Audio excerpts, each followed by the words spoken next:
നമുക്ക് ഒരു പ്രധാനപ്പെട്ട വാർത്തയിലേക്ക് പോകണം. UAE-യിൽ ഇറാന്റെ ഡ്രോൺ ആക്രമണം, ഫുജൈറയിൽ തീപിടുത്തമുണ്ടായി എന്നുള്ള വിവരങ്ങൾ പുറത്തുവരികയാണ്.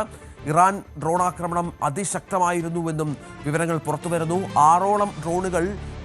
15ഓളം മിസൈലുകൾ UAE-ക്ക് നേരെ ഇറാൻ തൊടുത്തുവിട്ടു. 12 ബാലിസ്റ്റിക് മിസൈലുകളും 3 ക്രൂയിസ് മിസൈലുകളുമാണ് ഇറാൻ ഉപയോഗിച്ചത് എന്നാണ് വിവരങ്ങൾ പുറത്തുവരുന്നത്. ഈ ഡ്രോണുകൾ ഉപയോഗിച്ചും മറ്റും ആക്രമണ ശ്രമം ഉണ്ടായി എന്ന വിവരം കൂടിയുണ്ട്. പക്ഷേ ഈ മിസൈലുകളൊക്കെ കൂടുതൽ മിസൈലുകളും തടുക്കാൻ സാധിച്ചു UAE-ക്ക്, അവരുടെ വ്യോമ പ്രതിരോധ സംവിധാനമൊക്കെ ഉപയോഗിച്ച്. പക്ഷേ 3 ഇന്ത്യക്കാർക്ക് ഗുരുതരമായി പരിക്കേറ്റു എന്നുള്ള വിവരങ്ങൾ കൂടി പുറത്തു വരുന്നുണ്ട്. അങ്ങനെ ഒരു ഇടവേളയ്ക്ക് ശേഷം UAE വീണ്ടും ആശങ്കാജനകമായ സാഹചര്യത്തിലേക്ക് വരികയാണ്. നമുക്കറിയാം, സമാധാന ശ്രമങ്ങൾ, ചർച്ചകൾ എങ്ങുമായിട്ടില്ല. അമേരിക്ക തുടർച്ചയായി ഇറാനെ പ്രകോപിപ്പിക്കുന്നുണ്ട്. ഇതുമായി ബന്ധപ്പെട്ട് ഇറാനിൽ വലിയ അസംതൃപ്തിയും മറ്റുമുണ്ട്. ശാശ്വതമായി സമാധാനം വേണമെന്നാണ് അവരുടെ ആവശ്യം. പക്ഷേ അമേരിക്ക അതിന് വഴങ്ങുന്നില്ല. അങ്ങനെ വഴങ്ങിയില്ലെങ്കിൽ അമേരിക്കയുടെ സഖ്യരാജ്യങ്ങളിലേക്ക് ആക്രമണങ്ങൾ വ്യാപിപ്പിക്കുമെന്നാണ് ഇറാന്റെ മുന്നറിയിപ്പ്. ഇപ്പോൾ അത് സംഭവിച്ചിരിക്കുന്നു എന്നുള്ളതാണ്. വി വിനോദ് ഏറ്റവും പുതിയ വിവരങ്ങളുമായി ചേരും. വിനോദ്, ഇപ്പോൾ കുറേ നാളുകളായി സംഘർഷങ്ങൾക്ക് ഒരു അയവുണ്ടായിരുന്നു. വിമാന സർവീസുകളൊക്കെ പൂർണ്ണമായും തുറന്നു കൊടുക്കുന്ന പശ്ചാത്തലം, അതായത് വ്യോമയാന മേഖല പൂർണ്ണമായും പഴയ നിലയിലേക്ക് എത്തിക്കൊണ്ടിരിക്കുകയാണ്. എയർ സ്പേസ് ഒക്കെ തുറന്നു കൊടുത്തിരുന്നു UAE അടക്കമുള്ള രാജ്യങ്ങൾ. അങ്ങനെ ഒരു സമാധാനത്തിൻ്റെ നിലയിലാണ് ഇപ്പോൾ വീണ്ടും ഇത്തരം സംഭവങ്ങൾ ആവർത്തിക്കുന്നത്. രൂക്ഷമാണോ ഗൾഫ് മേഖലയിലെ സ്ഥിതിഗതികൾ?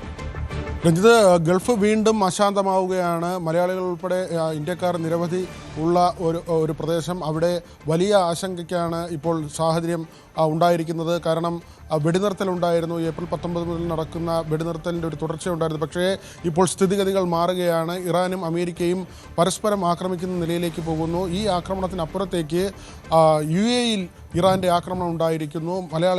3 മലയാളികൾക്ക് 3 ഇന്ത്യക്കാർക്ക് പരിക്കേറ്റതായ വിവരങ്ങൾ ഇപ്പോൾ പുറത്തു വരുന്നുണ്ട്. ആ തരത്തിൽ വളരെയധികം ആശങ്ക ഉണ്ടാക്കുന്ന വിവരങ്ങളാണ് ഇപ്പോൾ ഗൾഫ് മേഖലയിൽ നിന്ന് പുറത്തു വരുന്നത്. നേരത്തെ പറഞ്ഞതുപോലെ തന്നെ ധാരാളം മലയാളികൾ കഴിയുന്ന ഗൾഫ് നാടുകളാണ്. അവിടേക്കാണ് വീണ്ടും ഇറാൻ്റെ ആക്രമണം ഉണ്ടായിരിക്കുന്നത്. 15 മിസൈലുകളാണ് UAE-യിലേക്ക് അയച്ചത്. ഫുജൈറയിലേക്ക് 3 മിസൈലുകൾ അയച്ചു. അബുദാബിയുടെ എണ്ണ ടാങ്കറിന് നേരെ 2 മിസൈലുകൾ അയക്കുന്ന സാഹചര്യമുണ്ടായി. ഇത് ആശങ്ക ഉണ്ടാക്കുന്ന നില തന്നെയാണ്. അമേരിക്കയും യുദ്ധം എന്ന ഒരു പ്രതീതി സൃഷ്ടിച്ചുകൊണ്ട് തന്നെയാണ് മുന്നോട്ട് പോകുന്നത്.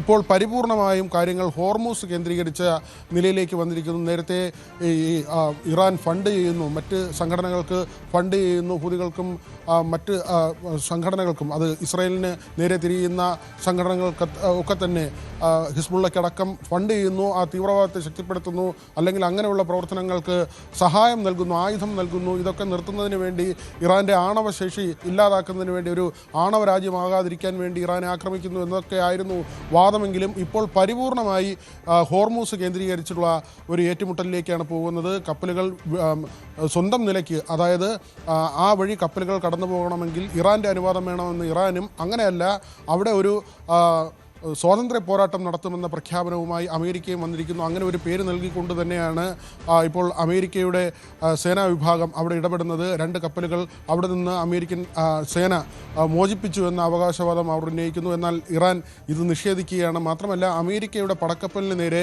ഇറാൻ്റെ ആക്രമണമുണ്ടായി എന്ന വിവരം പുറത്തു വരുന്നുണ്ട്. ഇറാൻ ഇത് സ്ഥിരീകരിക്കുന്നു, എന്നാൽ അമേരിക്ക നിഷേധിക്കുകയും ചെയ്യുന്നു. ഈ തരത്തിൽ ആശങ്ക ഉണ്ടാക്കുന്നതിൽ തന്നെയാണ് ഇപ്പോൾ കാര്യങ്ങൾ മുന്നോട്ട് പോകുന്നത്. മധ്യസ്ഥ രാജ്യങ്ങളുടെ ശ്രമങ്ങളൊക്കെ നേരത്തെ ഉണ്ടായിരുന്നതാണ്, പക്ഷേ അതൊന്നും തന്നെ ഫലവത്താകുന്നില്ല. ആകെ ഒരു പ്രതീക്ഷയ്ക്ക് വക നൽകുന്ന കാര്യം, ഇറാൻ്റെ ചരക്ക് കപ്പലിൽ നിന്ന് നേരത്തെ പിടികൂടിയ 22 ജീവനക്കാരുണ്ടായിരുന്നു. ആ 22 പേരെ ഇപ്പോൾ അമേരിക്ക വിട്ടുകൊടുത്തിട്ടുണ്ട്. അതിനപ്പുറത്തേക്ക് ഈ യുദ്ധം എന്ന ഒരു പ്രതിനിധിയിലേക്ക് തന്നെയാണ് കാര്യം പോകുന്നത്. പ്രോജക്റ്റ് ഫ്രീഡം എന്ന പേരിൽ ഇപ്പോൾ ഒരു ദൗത്യവുമായി അമേരിക്ക രംഗത്തിറങ്ങിയിരിക്കുന്നു. ഇത് ഡൊണാൾഡ് ട്രംപ് പ്രഖ്യാപിച്ചു കഴിഞ്ഞു. 5000-ഓളം US കമാൻഡോകൾ ഈ ദൗത്യത്തിൻ്റെ ഭാഗമാകുമെന്ന് US വ്യക്തമാക്കുന്നു. അങ്ങനെയെങ്കിൽ ഇറാനിലേക്ക് ഒരുപക്ഷെ കരയുദ്ധം എന്ന നിലയിലേക്ക് തന്നെ കാര്യങ്ങൾ മാറും. സൗദി ഉൾപ്പെടെയുള്ള രാജ്യങ്ങൾ നേരത്തെ ആവശ്യപ്പെട്ടിരുന്ന കാര്യമാണത്.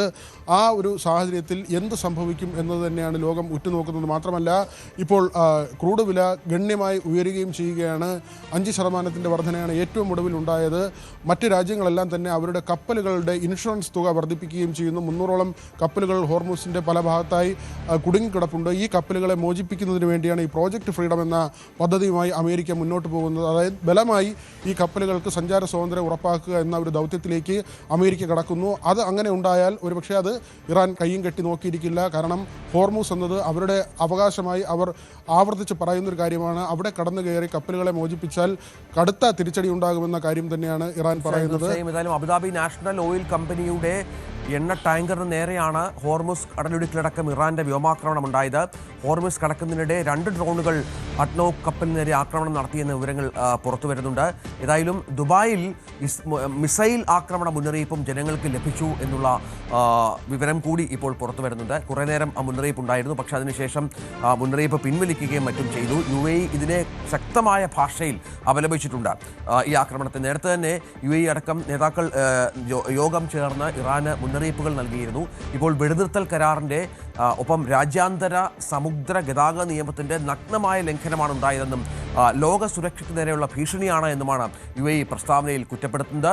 എത്രയും വേഗം ഇത്തരം ആക്രമണങ്ങൾ നിർത്തണം എന്ന ആവശ്യമുണ്ട്.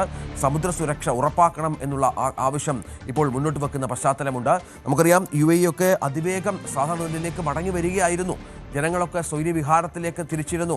അവിടെ കാര്യങ്ങളൊക്കെ പഴയപടിയാകുന്ന ഘട്ടത്തിലാണ് വീണ്ടും അപ്രതീക്ഷിതമായ ആക്രമണ മുന്നറിയിപ്പുകൾ, മൊബൈൽ ഫോണുകളിൽ അലേർട്ട് അടക്കം വരുന്നത്. ജനങ്ങൾ സുരക്ഷാ സ്ഥാനങ്ങളിലേക്ക് മാറ്റണം എന്നുള്ള ആവശ്യവും മറ്റും വന്നിരുന്നു. പക്ഷേ ഇപ്പോൾ കാര്യങ്ങൾ സമാധാനപരമാണ് എന്നാണ് മനസ്സിലാക്കേണ്ടത്. കൂടുതൽ വാർത്തകൾക്ക് News 18 Keralam YouTube channel subscribe ചെയ്യുക.